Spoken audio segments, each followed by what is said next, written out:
If you want to stop people from reposting your Instagram posts or reels, here's a simple step-by-step guide that will help you keep your content private from reposts. First of all, make sure your Instagram app is updated. Open the App Store or Google Play Store, search for Instagram and tap on Update if it's available. Now, open the Instagram app and go to your profile by tapping on the profile icon at the bottom right. Next, tap on the three horizontal lines at the top right corner to access the settings. From the settings menu, scroll down to the section called How Others Can Interact with You and tap on Sharing and Reuse. Here, you will see the option called Repost on Post and Reels under Allow People to Share Your Content.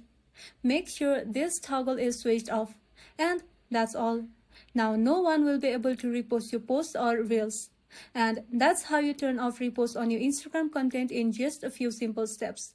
If this guide helped you, don't forget to like, share, and subscribe for more Instagram tips.